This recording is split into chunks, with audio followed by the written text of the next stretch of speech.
Gautam rape और murder case, जिसमें एक डॉक्टर के लड़के को और शिल्पी गौतम के साथ ऐसा आरोप लगा था कि उनके साथ सामूहिक बलात्कार और उसके बाद उनकी हत्या कर दी गई थी।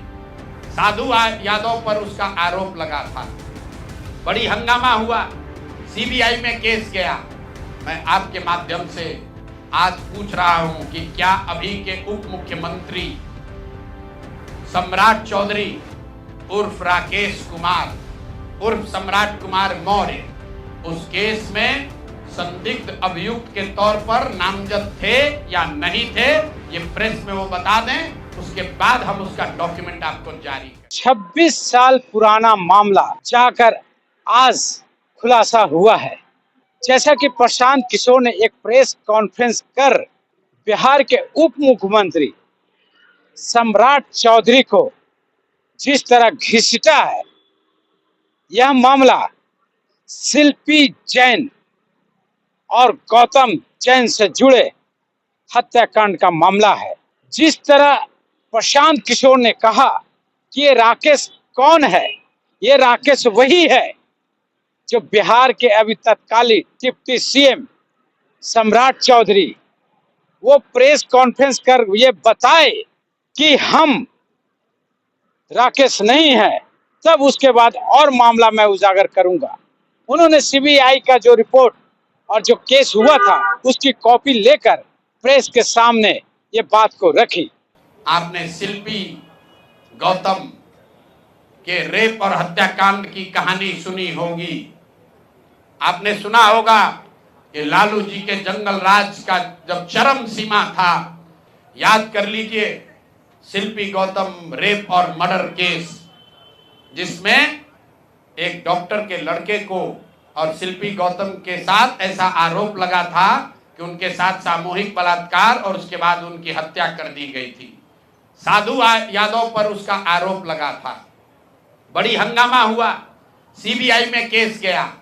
मैं आपके माध्यम से आज पूछ रहा हूं कि क्या अभी के उप मुख्यमंत्री सम्राट चौधरी उर्फ राकेश कुमार उर्फ सम्राट कुमार मौर्य उस केस में संदिग्ध अभियुक्त के तौर पर नामजद थे या नहीं थे, ये प्रेस में वो बता दें, उसके बाद हम उसका डॉक्यूमेंट आपको जारी करेंगे कि इनका सीबीआई ने इनको अभियुक्त के तौर पर इनकी जांच की थी कि नहीं, उस मुकदमा में इनको नामजद संदिग्ध बनाया गया था कि नहीं। ये सीधा आपको बता रहे हैं।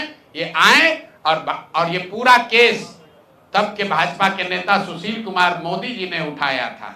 ये कहानी 3 जुलाई 1999 की है। शिल्पी जैन और गौतम जैन एक दूसरे से करते थे प्यार। गौतम जैन अपनी राजनीतिक कद को बढ़ाने के चक्कर में अपने आप को फंसा दिया। गौतम जैन अपने आकाओं को आगे आकर कहा कि मैं शिल्पी जैन और मैं एक लड़की से प्यार करता हूं, मुझे आपके आशीर्वाद चाहिए। तो बिहार के जिस समय 1999 में राबड़ी देवी की सरकार थी, उस समय लालू यादव चारे घोटाला में फंस चुके थे, जिसके कारण लालू यादव को इस्तीफा देना पड़ा था और राबड़ी देवी बिहार के मुख्यमंत्री बने थे। उसी समय लालू यादव को जेल भी जाना पड़ा था। लेकिन ये जो गौतम जैन जो है, जिस तरह अपनी राजनीति को चमकाने के चक्कर में साधु यादव से जैसे जैसे नजदीकी बढ़ी और मिलाया साधु यादव। शिल्पी जैन और गौतम सिंह की मौत एक महज हत्याकांड नहीं थी। ये उस दौर में सत्ता में बैठे लालू राबड़ी शासन की क्रूर सच्चाई का आईना था, आज भी है। 1999 में 23 साल की शिल्पी की लाश एक ऐसे आवास में बरामद होती है जो सीधे मुख्यमंत्री निवास से जुड़ा था। गौतम सिंह के साथ उसका शव एक मारुति कार में अर्धनग्न अवस्था में पाया गया। इससे भी डरावनी बात यह थी कि पूरा प्रशासन, पुलिस और जांच एजेंसियों ने जानबूझकर इस पूरे मामले को आत्महत्या घोषित कर एक बेटी को इंसाफ से वंचित कर दिया। जब सत्ता का हर कमरा अपराध की पटकथा लिखने का अड्डा बन जाए तो इंसाफ सिर्फ किताबों में रह जाता है। मुख्यमंत्री आवास में बैठकर हैवानियत की स्क्रिप्ट लिखी जाती थी और उसके डायरेक्टर होते थे खुद लालू प्रसाद।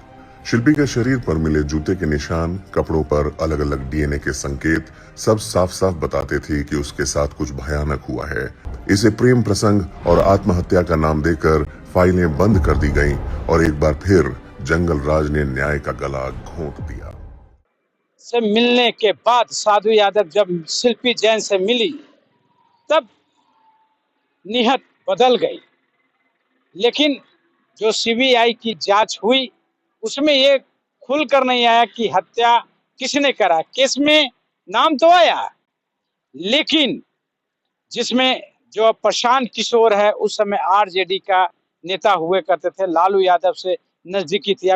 अभी एक चैनल में भी साधु यादव ने इस बात को सम्राट चौधरी को जिक्र किया था कि जिस समय हत्या हुई थी तो हम लोग लाश को उसके घर में गैरेज में गए थे देखने के लिए।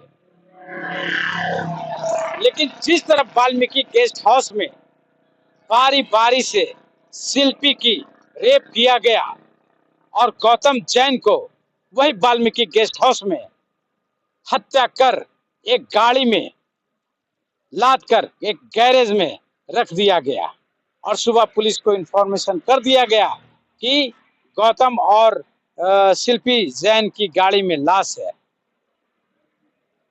पुलिस ने अनाप शनाप में गाड़ी से सहित बॉडी को ले जाकर बिना पोस्टमार्टम किए हुए सुसाइड कह दिया गया। और तब सम्राट चौधरी यही साधु यादव और राजद के गैंग के हिस्सा थे। और अब वो बता दें, हम इतना ही बोल रहे हैं, अभी से भी गांधी जी ने कहा है गलती हो गई तो आकर माफी मांग लो। आकर बताइए कि उस केस में आप अभियुक्त के तौर पर आपको सीबीआई ने आपकी जांच की थी कि नहीं की थी? आपके सैंपल टेस्ट लिए गए थे कि नहीं लिए गए थे? आपके उस घटना में क्या संलिप्तता है नहीं है, ये बताइए। उस केस में आपको बता देते हैं लालू जी का प्रभाव था, साधु यादव को बचाने के लिए केस को बंद कर दिया गया, लेकिन वो केस खत्म नहीं हुआ। पटना के एक एक आदमी को याद है वो घटना।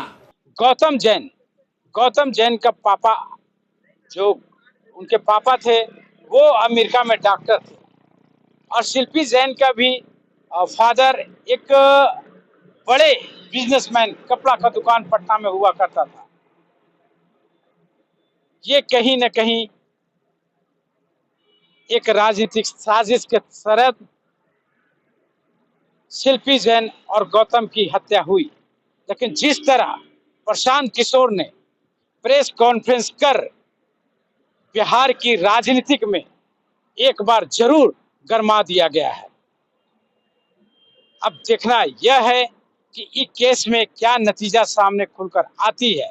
और जिस अब अक्टूबर में जस्ट चुनाव में तो ऐसे ही पारा गर्म रहता है और प्रशांत किशोर ने जिस तरह चौंकाया है, इससे लगता है कि बिहार की राजनीति और दिनों दिन गरमाएगी। आखिर टफ है कौन?